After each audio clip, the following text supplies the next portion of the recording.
बहुत समय पहले की बात है। कासगंज नामक एक सुंदर सा गांव हुआ करता था।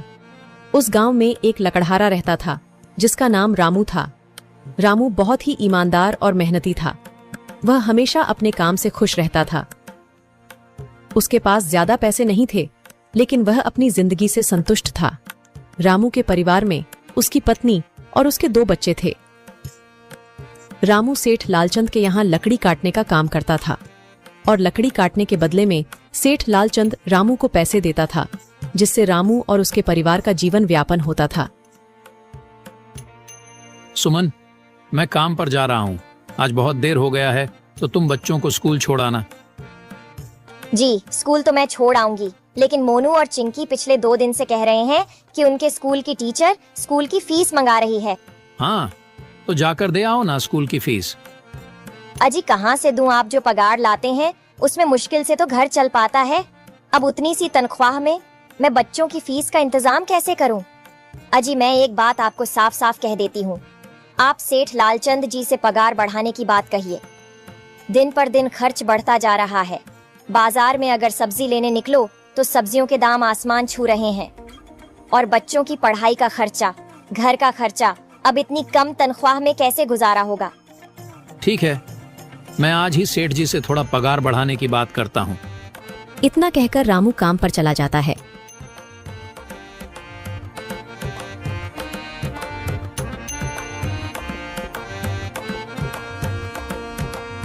अरे भाई, आज तो पगार का दिन है। देखो, अब यह सेठ लालचंद कोई ना कोई लोचा जरूर करेगा। हमेशा कोई ना कोई बहाना बनाकर पगार कम कर देता है। और अगली बार तो मेरी आधी पगार काट ली थी, यह कहकर कि जो मैंने लालचंद जी से 200 रुपए उधार लिए थे, उसका ब्याज बढ़कर 1000 रुपए हो गया है। इसलिए मैं तुम्हारी पगार में से 1000 रुपए काट रहा हूँ। हाँ हरिया भाई, तुम एकदम ठीक कह रहे हो। ये सेठ लालचंद ना एक नंबर का चालाक और लालची इंसान है। एक तो दुगुना काम ले लेता है और बदले में पैसे भी पूरे नहीं देता। हाँ भाई, मेरे भी अगली बार सेठ लालचंद ने पगार काट लिए थे। मैंने बस 2 छुट्टी ली थी जब मेरी बिटिया बहुत बीमार थी, और इस लालचंद ने इस बात का फायदा उठाकर मेरी पूरी आधी पगार काट ली। हे भगवान, बस सेठ जी इस बार मेरी पूरी पगार दे दें। बच्चों के स्कूल की फीस भी भरनी है। ऐसे सभी लकड़हारे अपने काम पर लग जाते हैं। काम करने के बाद सेठ लालचंद के पास जाते हैं। सेठ जी, महीना पूरा हो गया है, हमें हमारी तनख्वाह दे दीजिए। देखो भाइयों, अभी मेरे पास तुम्हें देने के लिए पैसे नहीं है। अभी माल नहीं बिका है, सारा माल गोदाम में ही पड़ा हुआ है। कल या परसों तक तुम्हें तुम्हारी तनख्वाह मिल जाएगी। पर सेठ जी, अभी हमारे पास बिल्कुल पैसे नहीं बचे हैं। घर का भी सामान लाना है, बच्चों की फीस भरनी है। अरे मैंने कहा तो सही, 1-2 दिन और रुक जाओ, कल या परसों तक पैसे मिल जाएंगे। अभी मेरे पास पैसे नहीं है। सभी लकड़हारे निराश मन से अपने अपने घर आ जाते हैं। अजी क्या हुआ? इस बार कितना पगार मिला है? सुमन, अभी कोई पगार नहीं मिला। सेठ जी ने कहा है कि 1-2 दिन में पगार मिल जाएगा। पगार नहीं मिला? आपको तो पता है ना, बच्चों की फीस भरनी है। इनकी स्कूल टीचर ने आज साफ साफ चेतावनी दे दी है कि अगर कल फीस नहीं लाई तो बच्चों को घर पर ही बिठा लेना। अब बताओ मैं क्या करूं? मैं क्या करूं सुमन, यह सेठ जी समय पर कभी पैसे देते ही नहीं है। अब तो बस हम इंतजार के सिवा और कुछ नहीं कर सकते। 1-2 दिन की बात है, देख लेते हैं। ऐसे ही 2 दिन गुजर जाते हैं। 2 दिन बाद सेठ लालचंद सबको पगार देता है। अरे हरिया, ये ले अपनी इस महीने की पगार। सेठ जी, यह तो बस 2000 है। मैंने तो इस महीने 3000 तक का काम किया है। हाँ, काम तो किया है, लेकिन तूने ये पैसे उसी आराम के काटे हैं।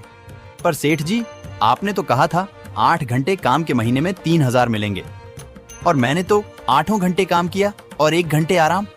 देख हरिया, मुझे ज्यादा हिसाब किताब ना समझा। ये 2000 रख, अगर चाहिए तो, और अगर नहीं चाहिए तो कहीं और काम ढूंढ ले। बेचारे हरिया के पास उन पैसे को लेने की सिवाय और कोई रास्ता नहीं था।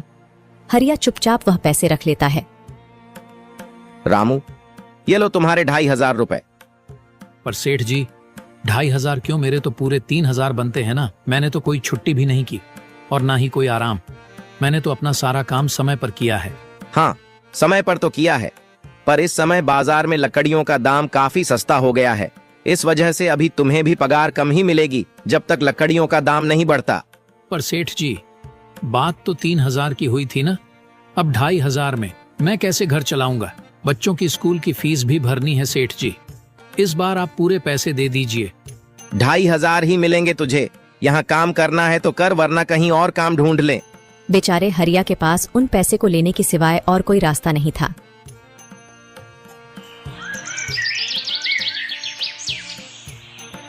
अरे भाई, यह सेठ लालचंद एक नंबर का बेईमान इंसान है।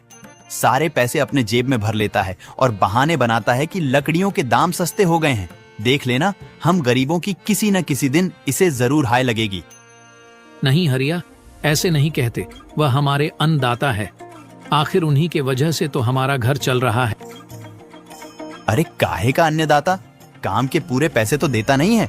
पूरे महीने मेहनत करके भी क्या मिलते हैं? बस ये 2,000 रुपए। इसमें घर खर्च कैसे चलाएं?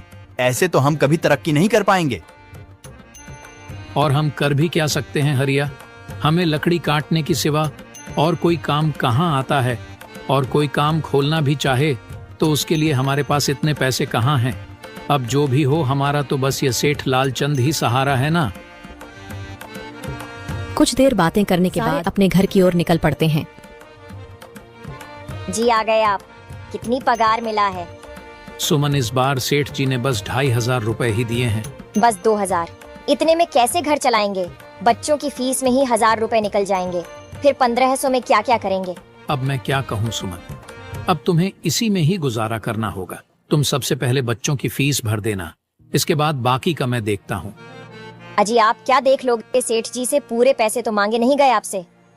नहीं सुमन, मैंने सेठ जी से पैसों के लिए कहा था, पर सेठ जी ने साफ इनकार कर दिया और कहा, यह लेना है तो लो, वरना कहीं और काम ढूंढ सकते हो।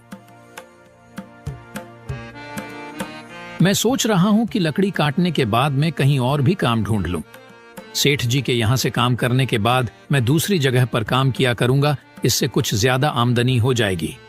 आज ही मैं सेठ जी के यहां पर काम करने के बाद और भी जगह काम ढूंढने जाऊंगा। इतना कहकर रामू काम पर निकल जाता है और जैसा कि रामू ने कहा था, वह लालचंद के यहाँ काम करने के बाद काम की तलाश में निकल जाता है।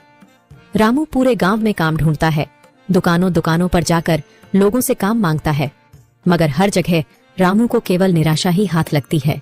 अंत में थक हार कर रामू वापस जाने लगता है। तभी वह देखता है कि अचानक बहुत सारे भैंसों का झुंड उसकी तरफ दौड़े आ रहा है। यह देखकर रामू बहुत डर जाता है। वह इधर उधर देखता है तो उसे एक गुफा दिखती है और वह गुफा में जाकर छुप जाता है। जब भैंसों का झुंड वहां से निकल जाता है तब रामू की जान में जान आती है। हे भगवान, आज तो बाल बाल बच गया मैं, वरना आज तो मैं इन भैंसों के पैरों तलों तो कुचला ही जाता। पर यह मैं कहाँ आ गया? रामू यह सब सोच ही रहा था कि तभी उसकी नजर गुफा में रखी एक टोकरी पर जाती है। रामू उस टोकरी के पास जाता है। ये कैसी गुफा है? ये कैसी टोकरी यहाँ पड़ी है? इसे मैं घर ले जाता हूँ, सामान रखने के काम आ जाएगी। रामू जैसे ही उस टोकरी को हाथ लगाता है, गुफा में से एक आवाज आती है, रुक जाओ, इसे छूने की कोशिश मत करो। यह आवाज सुनकर रामू एकदम पीछे हट जाता है। तभी गुफा में एक जिन्न प्रकट हो जाता है और वह रामू से कहता है, कौन हो तुम और मेरी गुफा में क्या कर रहे हो? मुझे माफ करना, आप जो भी हो। कुछ भैंसों का झुंड मेरे पीछे पड़ गया था और उनसे बचने के लिए मैं इस गुफा में आकर छिप गया और फिर मेरी नजर इस टोकरी पर गई। माफ कीजिए, मुझे लगा यहाँ कोई नहीं है तो यह टोकरी किसी की नहीं होगी, इसलिए मैंने इसे छुआ। रामू, तुम्हें डरने की जरूरत नहीं है। मैं तुम्हारे बारे में सब जानता हूँ। मेरी नजर एक बार भी जिस पर पड़ जाती है, मैं उसका इतिहास अपनी खुली आंखों से देख सकता हूँ। पर आप है कौन और आप इतने विचित्र क्यों दिखाई पड़ रहे हैं? आप अपना परिचय दीजिए। कौन है आप? मैं एक जिन हूँ और मैं कई सालों से इस गुफा की रक्षा कर रहा हूँ। यह गुफा मेरे पूर्वजों की है। इस गुफा में केवल वही इंसान घुस सकता है जिसका मन बिल्कुल पवित्र हो। अगर तुम अपवित्र होते तो तुम इस गुफा में कभी नहीं घुस पाते। तुम एक सच्चे इंसान हो, इसलिए तुम इस गुफा में घुस पाए और इस टोकरी को छू पाए। अब तुमने इस टोकरी को छुआ है तो यह टोकरी तुम्हारी हुई। नहीं, मुझे ये टोकरी नहीं चाहिए, मैं तो बस देख रहा था। डरो मत रामू, तुम ये टोकरी ले जाओ। ये कोई साधारण टोकरी नहीं है, बल्कि यह जादुई टोकरी है। जादुई टोकरी? क्या यह वही जादुई टोकरी है जिसके बारे में हमारी दादी कहानी सुनाई करती थी कि किसी गांव में एक जादुई टोकरी हुआ करती थी और वह सबकी इच्छाएं पूरी करती थी? हाँ रामू, ये वही जादुई टोकरी है। अब तुम इस टोकरी के मालिक हो। तुम इसके इस्तेमाल से अपनी स्थिति सुधार सकते हो, पर याद रखना, तुम जो भी वस्तु इस टोकरी में एक बार डालोगे, वह चीज ही तुम्हें बार बार इस टोकरी में डालनी होगी। इसके अलावा तुम और दूसरी कोई चीज इस टोकरी में नहीं डाल सकते। अगर तुमने ऐसा किया तो इसका परिणाम तुम्हें ही भुगतना होगा। मेरी इस बात को हमेशा ध्यान में रखना और सोच समझकर बिना लालच किए इस टोकरी में वह ही सामान रखना जिसकी तुम्हें जरूरत हो। रामू टोकरी को लेकर घर आ जाता है। सुमन, ये देखो, ये मैं क्या लेकर आया हूँ। क्या लाए हो आप? बस ये एक टोकरी। सबसे पहले यह बताइए, आप तो काम की तलाश में गए थे ना, तो कोई दूसरा काम मिला कि नहीं? नहीं। अरे सुमन, मेरी पूरी बात तो सुनो। ये कोई ऐसी वैसी टोकरी नहीं है, बल्कि यह एक जादुई टोकरी है। रामू सुमन को वह सारी घटना के बारे में बताता है जो उसके साथ हुई। अच्छा, तो आपका कहने का मतलब है कि इस टोकरी में हमें कोई ऐसी चीज डालनी होगी जिसकी हमें सबसे ज्यादा जरूरत। हमें सोच समझकर ही इसमें कोई चीज डालनी होगी। रामू थोड़ी देर सोचता है, फिर उसका ध्यान उन लकड़ियों पर जाता है जो एक बार उसने सुमन को रखने को दी थी। सुमन, तुम्हें याद है, एक बार मैं जंगलों में लकड़ियां काटने गया था तो मुझे एक चंदन की लकड़ी मिली थी और वह मैंने तुम्हें लाकर दे दी थी। हाँ, दी तो थी। तो तुम उस लकड़ी को ले आओ। हम उस चंदन की लकड़ी को ही इसमें डालेंगे और उस लकड़ी से अपना एक व्यापार शुरू करेंगे। सुमन चंदन की लकड़ी को ले आती है और उसे टोकरी में डाल देती है।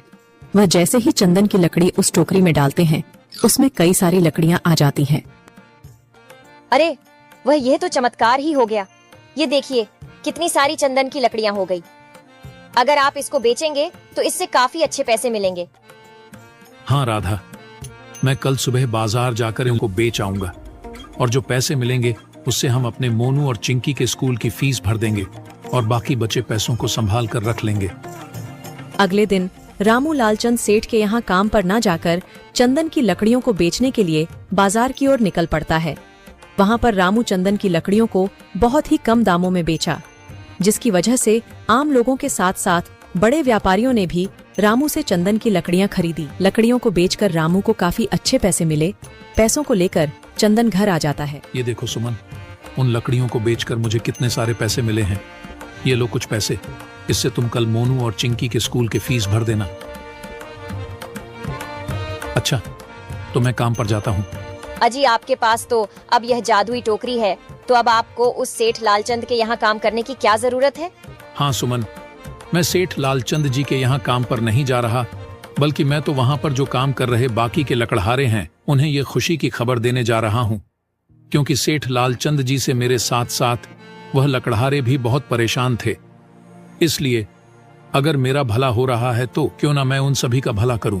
वह सभी बहुत ईमानदार लकड़हारे हैं, वह सभी बहुत मेहनत से काम करते हैं, मगर लालचंद ने कभी भी उनको उनकी मेहनत के सही पैसे नहीं दिए। इसलिए मैंने सोचा है क्यों ना मैं उनको अपने इस काम में शामिल कर लूं। हाँ जी, बात तो आपकी बिल्कुल सही है। अगर आप सभी लोग एक साथ मिलकर काम करेंगे तो हम सब बहुत जल्द ही तरक्की हासिल कर लेंगे।